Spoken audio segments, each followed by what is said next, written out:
Lá em 1 Tessalonicenses capítulo 5, versículo 18, tem um texto que me fez pensar essa semana. Olha o que diz: dei graças em todas as circunstâncias, pois esta é a vontade de Deus para vocês em Cristo Jesus.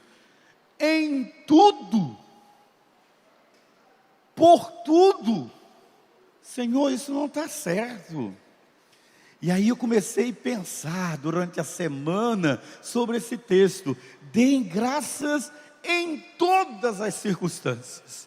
Pai, o que o Senhor quer nos ensinar com isso? E aí Deus começou a falar no meu coração. Eu comecei a pensar, e fiquei pensando, matutando. E aí cheguei à conclusão de que a nossa vida, a vida de todos nós, é marcada por sucessos e fracassos, dores, aflições, risos, alegrias, sonhos e pesadelos.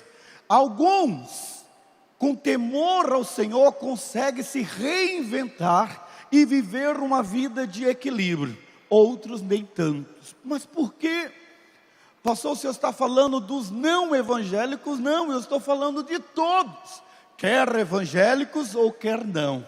E aí eu comecei a pensar: Senhor, tem maneiras da gente não falhar em tudo na vida? Alguma maneira? E aí eu comecei a pensar em várias maneiras da gente não falhar na vida. Mas como o tempo é pouco, eu disse, então eu vou dar um título assim: 3 maneiras de você não falhar em tudo na vida. 3 maneiras. Parece fórmula de medicamento, né? Ou seja, 3, mas é 3 doses homeopáticas, ok? E dessas doses homeopáticas eu fiquei pensando, qual seria a primeira maneira de eu não falhar em tudo na vida? A primeira delas é: decida não se queixar de tudo. Se você conseguir vencer e entender que isto é uma pedra de tropeço no nível de satisfação, e quando você se queixa, você começa a estabelecer barreiras inconscientes dentro de você, que puxam você para trás e te afasta da bênção de Deus. Não tem como você, querido, não falhar na vida. É lógico que alguns dizem assim: eu não sou queixoso. Não, essa palavra é muito difícil. Mas como nós somos cristãos, estamos familiarizados com a Bíblia, eu vou chamar de queixa, dar um sinônimo para ela de murmurar. A Bíblia chama isso. É importante entendermos o que a Bíblia fala sobre o que é murmuração.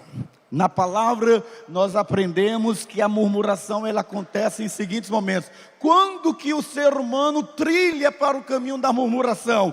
Quando nos queixamos do que está acontecendo conosco.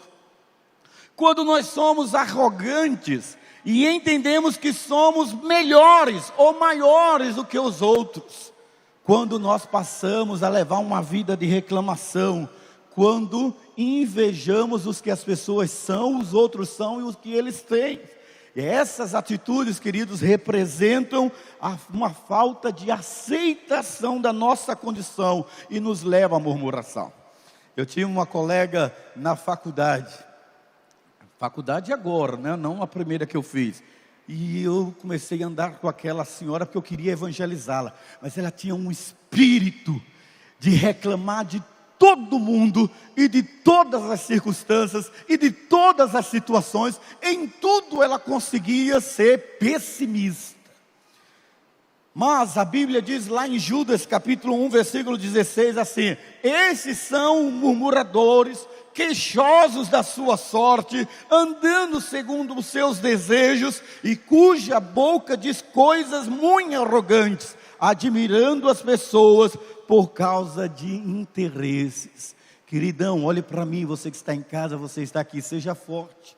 A murmuração é um pecado que demonstra que nós não aceitamos o que o Senhor tem feito nas nossas vidas. A murmuração é aniquilar a graça e a misericórdia de Deus manifestada na sua vida, porque você foi tomado da cegueira espiritual e o espírito da sanguessuga tomou conta da sua alma, onde você só enxerga a prosperidade do outro e se vê como miserável. Por isso que isto é um perigo para aqueles que fracassam e aqueles que vão fracassar. No seu caso, é um conselho que Deus lhe dá nesta noite, uma maneira de você não falhar em tudo na sua vida. Decida não se queixar de tudo. E aí eu fiquei pensando, Senhor, se é o Senhor que está falando isso comigo, fundamenta isso na palavra.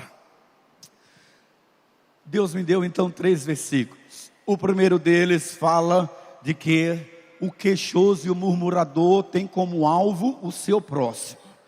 E é por isso que Tiago capítulo 5 versículo 9 diz: irmãos, não vos queixeis uns contra os outros, para que não sejais condenados. Eis que o juízo está à porta. Eu disse, nossa mãe. Aí a pessoa que estava ao meu lado, que eu não vou dizer quem, senão ela ficar com raiva de mim, ela disse assim, nossa não, só sua. Deixa eu dizer, queridão, uma coisa para você. Sabe o que eu aprendi isso aqui?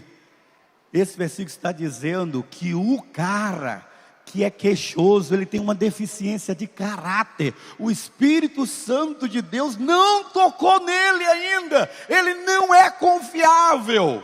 E é por isso que 1 Coríntios 10:10 diz, e não murmureis, como também alguns deles murmuraram e pereceram pelo destruidor. O pior murmurador é aquele discreto, sorrateiro, manipulador do pensamento do outro, da emoção do outro, para que ele possa se amparar na afirmação do outro, dizendo, até fulano pensa assim. Cuidado, queridos, tudo que nós plantamos é aquilo que nós colhemos. E em Filipenses 2, versículo 14 e 15 diz, fazei todas as coisas sem murmurações nem contendas, para que sejais, olha agora, seja forte, para que sejais irrepreensíveis e sinceros. Nós somos irrepreensíveis e sinceros não pelo que fazemos, nós somos irrepreensíveis e sinceros pelo que dissemos, pelo que falamos. As pessoas não julgam-nos pelo que a gente faz, mas pelo que a gente diz, porque pelas tuas palavras serás condenado, ou pelas tuas palavras serás absolvido.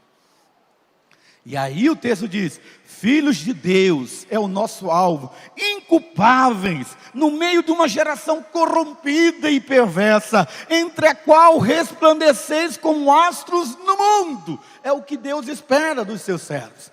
Então, queridos, uma das maneiras de você não falhar em tudo na sua vida é, decida não se queixar de tudo. Eu sei que vocês estão de máscara, mas repitam aí para vocês, Deus me livre de ser uma pessoa queixosa. Porque o queixoso, rasgando o verbo como pastor, o queixoso perde a bênção. O queixoso deixa de ser abençoado. O queixoso marca ponto no território do inferno. A segunda maneira de você não falhar em tudo na sua vida é, valorize o que você tem. Eu gosto, na minha época, quando eu me converti, tinha um cantor chamado Armando Biso. Quero que valorize o que você tem. Você é um ser, você é alguém. Você tem valor. Mas, querido, muitas pessoas, nesse exato momento, elas não estão satisfeitas consigo mesmo. Ou seja, elas estão insatisfeitas com a vida, lamentando-se por tudo aquilo que elas não puderam conquistar. Essas pessoas se esquecem de que, embora não tenham conquistado tudo o que almejavam, mas mesmo assim, elas são vitoriosas em muitas áreas, mas a cegueira do padrão deste mundo, as impede de se verem conquistadoras e vitoriosas. O problema Eu sei que é cultural, é social, não é? Eu lembro quando eu cheguei aqui na Cibapópolis, padrão alto de vocês, né? Porque vocês são ricos. E eu quis acompanhar o padrão de vocês, me lasquei. Porque às vezes a gente tem um carrinho e teve um cara que me avisou: não troque seu carro. Você está com o vidro baixo e está gostando desse carro. No dia que você coloca um carro com ar, nunca mais você quer um sem ar. E é assim que a vida, a sociedade vai nos empurrando a querermos mais e mais e mais e mais e mais e mais e mais e mais. E a gente então diz: nunca basta. Sabe que eu sei que tem uma cobrança, o problema é que existe uma cobrança do mundo para que você seja um conquistador e um vencedor. E a perspectiva social nossa, que conquistador é vencedor, é quando você eleva o tamanho patrimonial dos seus bens. Lascou-se, porque esse não é o medidor da Bíblia. Tu és rico, mas és pobre de alma.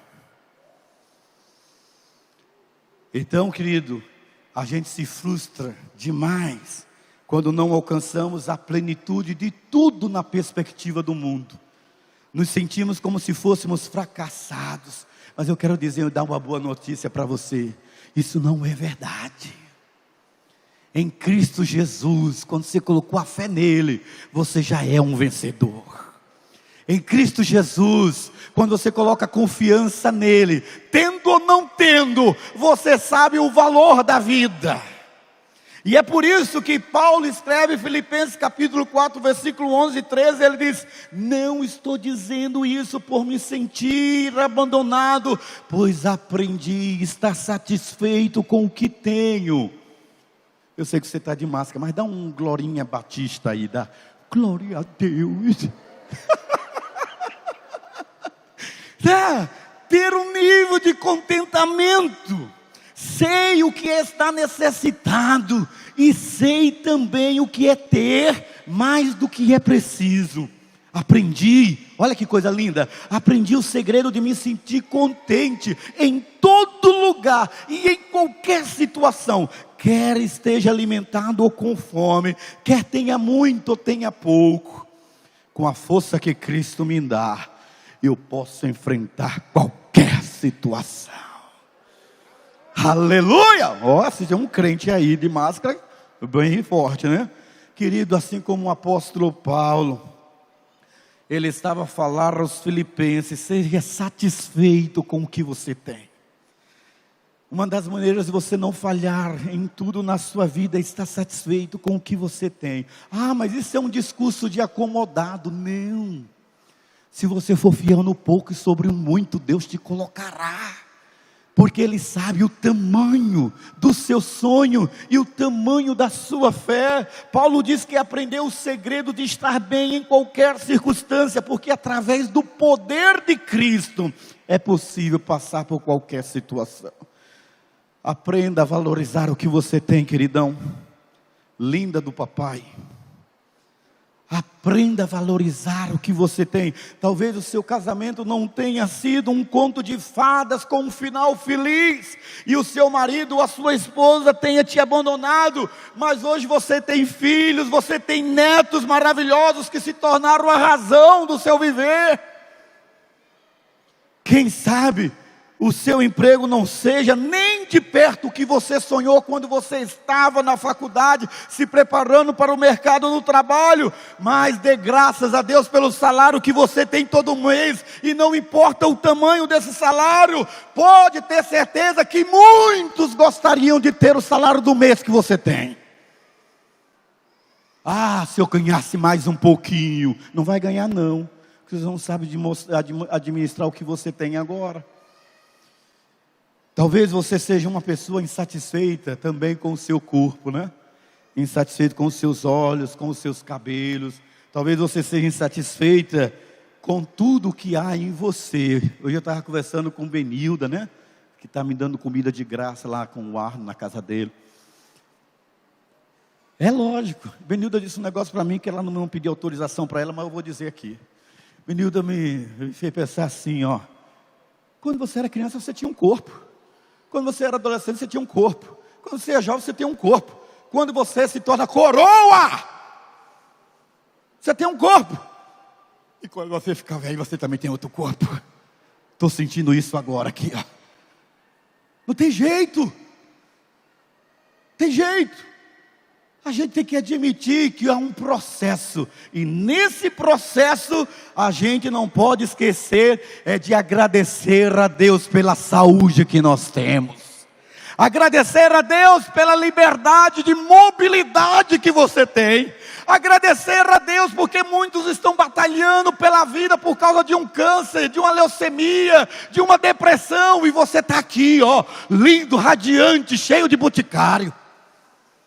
Ninguém usa mais boticário, não é só pobre, né? Armani, Lacoste, não sei o que lá. Querido, valorize tudo que você já recebeu de Deus. Conte as bênçãos, conte-as quantas são recebidas da divina mão. Uma, dizes de uma vez. Pum! Trazer a memória o que pode lhe trazer esperança. Você era um tocantinense de pé rachado, agora você está de botina, de búfalo. Vê que coisa linda. Você comia ovo no almoço, ovo no jantar, até costela você tem agora. Pare. Lembre-se de cada adversidade que um dia, pela misericórdia do Senhor, foi vencida. Lembre-se, querido, dos milagres, das bênçãos, dos livramentos, das lágrimas que foram enxugadas. Tire os seus olhos das batalhas que foram perdidas e comece a valorizar aquelas as quais Deus te fez um vencedor. Então, segunda maneira de você não falhar, não fracassar na vida, valorize o que você tem. Por último, procure não culpar os outros pelos problemas que você tem.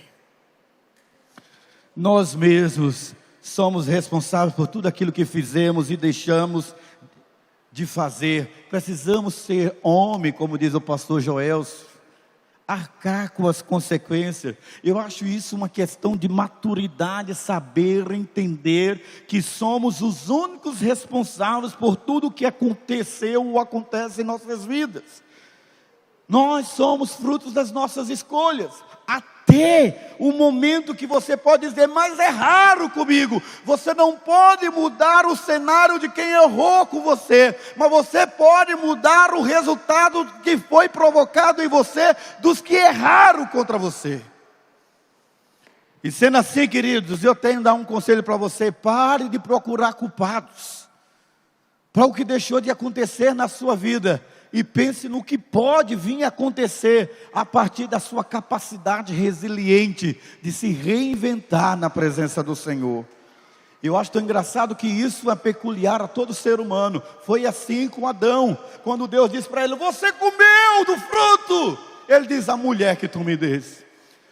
Quando Deus fala para Caim: Caim, não aceito a tua oferta, a culpa é do meu irmão Abel. É uma necessidade que nós temos de procurar um culpado pelas desgraças da nossa vida. Enquanto você procurar justificativa para os problemas, para os fracassos da sua vida, você vai continuar sendo um fracassado. Mas Deus, nessa noite, quer mudar a história da sua vida. E Ele quer, dizendo isso para você claramente, que nós podemos ser como Davi. Davi é confrontado pelo profeta Natã.